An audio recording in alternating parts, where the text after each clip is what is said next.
It was only a year ago the war in Afghanistan started, but with more battles perhaps ahead of the war on terror, maybe Iraq, there is no rest for the men and women of the military.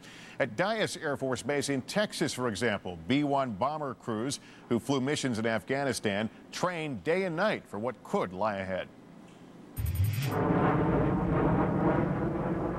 An Iraqi barracks complex decimated by an unseen pair of B-1B bombers during 1998's punitive attacks on Iraq.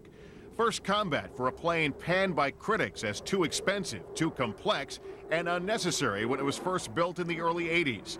The B-1 would later see its first sustained combat in Kosovo.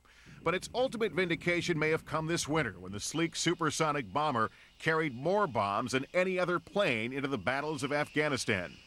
I think the B-1 is going to be a formidable platform for future conflicts just because of the lengths of travel that we can fly and the number of weapons that we can bring into any area of concern. The B-1 did not participate in Operation Desert Storm. At the time, it was still a Cold War bomber designed only to carry nuclear bombs. Today, the B-1 is fully transitioned into a mission representing today's world, dropping conventional bombs anywhere duty calls. Hawk 5-1, Wolverine. We have Dimpies for you. Let us know when ready to copy.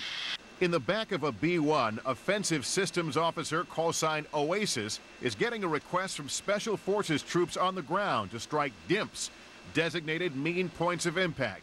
In English, a Taliban cave complex. He programs the satellite-guided JDAMs. That's the newest generation of smart bombs, as aircraft commander Mr. Clean steers the jet toward the target. Minutes later, 3 bombs are on their way. 3 releases, pump right. Pump right, wings full aft. This was a simulation over Southwest Texas, a training mission in which I had the rare opportunity to observe from the co-pilot seat.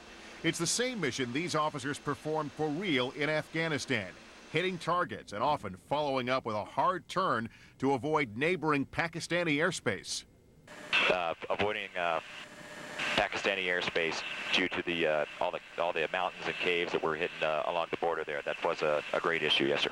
Because the B-1 can carry 24 of the new satellite-guided bombs, the plane would likely play a major role in any air war over Iraq. The crews that fly and maintain these jets don't know where their next missions might carry them, but none could possibly mean more than Operation Enduring Freedom. Didn't want to go, but it was a good thing. This is what we came in for, so it's what we wanted to do. It's something that we trained to. We knew we could do it. We rose to the occasion. And, it's something that you never wanted to go do, but when the nation called, we were there. And the last 2 nights we've showed you how the B-1 fights. Tomorrow I'll take you inside and tell you what it's like to fly 3.5 hours across the deserts of Southwest Texas in a B-1.